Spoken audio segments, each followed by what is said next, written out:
All right, welcome back. For those of you who were following our last segment, yes, we made it in time. The emergency was solved. It was an awfully close call, but we did manage to make it back. So here we are.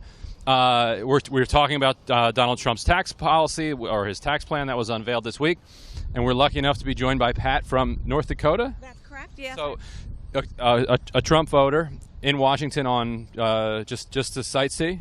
No, actually, we came. Our daughter's being getting an award from the FBI tomorrow, so we tagged along.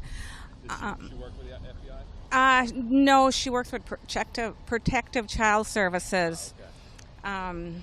So yeah, we're here, and so his tax plan. He's cutting business rates down to 15%, cutting individual rates across the board. What do you think of his plan?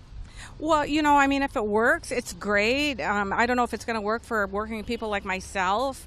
The rich get richer is what I feel like sometimes. But hey, give them a chance. So during the campaign, he talked about actually closing some of the tax loopholes that the very rich, some hedge fund managers, private equity folks, other people on Wall Street use, and making them pay a fair share. Does it surprise you that he's instead going the opposite direction? Well, actually it does, and I think it's because, I did vote for him, but I think between his family and all the businesses that they seem to be doing now with China, for instance, I think it's more for the rich people's benefit than the working class. What about Heidi Heitkamp? What do you think of her? Well, Heidi is a North Dakota lady, and she seems to stand behind some of the issues that I voted for. However, it seems like she's sort of a follower at this point. So we'll see. So she's up for people who don't know, she's a senator up for re-election in 2018. Do you think you might end up voting for her? Do you think she has a chance of winning re-election? No, I think she's a great advocate for North Dakota. Beyond that, I wouldn't. I really don't have an opinion, I guess. Is it just, do you think there are too many Republicans in North Dakota that are just going to stick with the party? Yes, I do. I really do. And, I guess that's how this country runs. So you vote for who you vote for. Stick around in case somebody has any questions for you, because we take questions from the audience. If there's any questions for me as well on Trump's tax plan or anything else, we're happy to take them. And we have to run in 12 minutes. Eric has to run. Can you just say what you said the first time again for people who didn't see the first one? Me? Yeah. Oh, okay. So for people who missed the initial segment, we're talking about Donald Trump's tax plan, which was unveiled this week. It's not quite a plan. It's more the broad outlines at this point. Basically, he would lower the business tax rate from 35% down to 15%. And he would take the number of tax brackets we have now and shrink it down to three: a 10% bracket, a 25%, and a 35%. So those would all be huge cuts at the individual level for people at the top. But the biggest cut actually comes on the business side, because most people who make a serious amount of money, in the hundreds of thousands or in the millions, usually set up what are called pass-through corporations, or they set up other business entities that end up paying the tax. And so what they would all do is their income would flow through the business, and they would pay a 15% tax rate on their income, while regular working people would pay the 25 and the 35% rate. So is that what you were referring to when you were saying that? Yes, that's exactly what I was saying. The rich get richer, and we pay the taxes. We pay the most taxes. What did you think of Bernie Sanders during the campaign?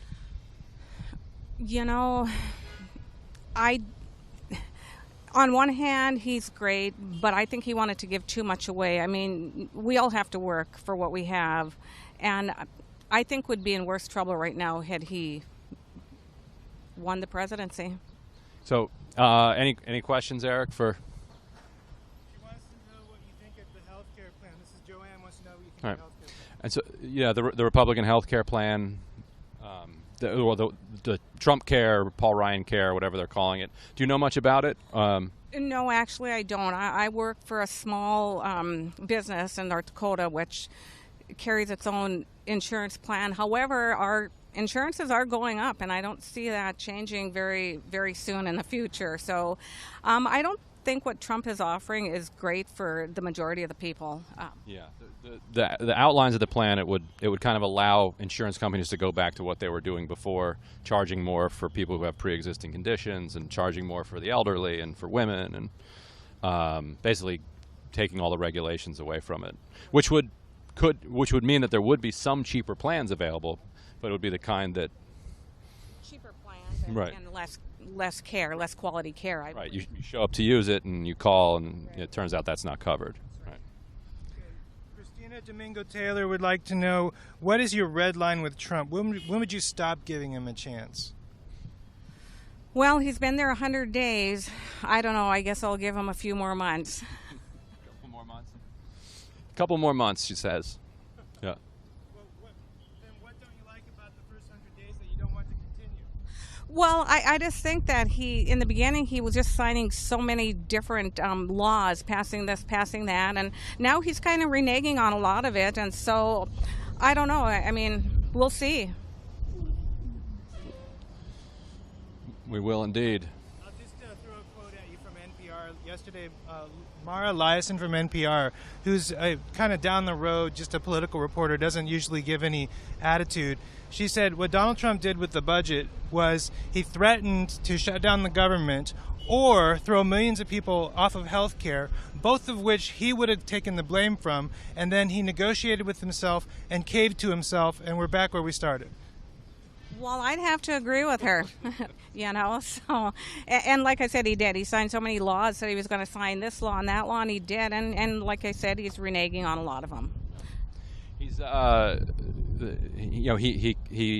his reputation is that he's a master deal maker, but so far, these people that he has described as kind of idiots and clowns in Washington seem to be running circles around him. I have to agree with that. In fact, I tried to get a room at the Trump hotel. Nothing available. Right, it's all filled up by Gulfies and That's right, yeah. yes, the Saudi Arabians and the Qataris. Awfully expensive too, isn't it? Did you look? What would it have cost? Well, I think it's well over $2,000 a night, and so I'm staying somewhere cheaper. Brian Colburn wants to ask her about the Dakota Access Pipeline. Okay, well, being Native American, I am one of the water protectors. We do need to have oil in order for heating and gas and everything else like that. Again, Trump was behind us, and now he's not, and, the oil's going to flow. Let's just hope that, we hope for the best. Have you been to did you participate in some of the protests? No, I didn't. I was working all the time, but I do have a lot of friends that did, and some of it's true, what we see on national news, a lot of it isn't. It just depends on whose side you're on. Were you thrilled when it was announced that the pipeline wouldn't be going through? I was thrilled when they said it wouldn't be going through, just because Native people, we stand for something. A lot of people don't think that, and I was very, very much thrilled, and it was short-lived, of course. So we'll live with it. What do you think of Donald Trump's repeated reference to Elizabeth Warren as Pocahontas? Yeah, well, Trump, I don't think he likes women much, so it doesn't surprise me. He made fun of the people who have disabilities, so it really doesn't surprise me. Right. Any other questions for? Is that? Would you like Trump to do away with the EPA, which he's threatening now? Yes, I do think that he should do that. Now, let him sign off on that and mean it. Yeah. What's the problem with the EPA? Well, I think the big thing is he doesn't believe in global warming, and we all know it's there. So, I don't know. Great. Well, thanks so much for joining us. Really appreciate it. What's that? Do you want to join us too? Get on there. And what's your name? Jessica. So Jessica wants to politely disagree with her mother on the future role of the EPA in our government structure. EPA is important, and I don't think that Trump should do away with it, but just my opinion. Did you vote for Trump? I can't remember. Did you vote at all? Yes, I voted, and I actually think I did vote for Trump more because my husband is more hardcore Republican, so I kind of follow his lead sometimes. What about Heidi Heitkamp in 2018? Do you think she'll win re-election? You're going to vote for her? You know, actually, from North Dakota and small state, I actually have a very good friend that is her aunt, and I know her husband very well. I know, isn't that sad? So yeah, I think she's all around a pretty decent person. You know, some things, of course, I guess I don't agree with, but you know, overall, I think she's done a pretty decent job. So, yeah. Well, thank you. Are you a water protector too? Well, I'm Native American. I think protecting water is important. So, yeah, I guess I would say so. Yeah. Well, thanks so much for joining us. And yeah, thanks everybody for bearing with us through the earlier bathroom emergency that we had to deal with. As you know, it is Take Your Child to Work Day. That came up. Their mother has since picked them up because Take Your Daughter to Work Day is over because Iris had to go to her after-school activities. So again, thank you so much, and we will see you tomorrow.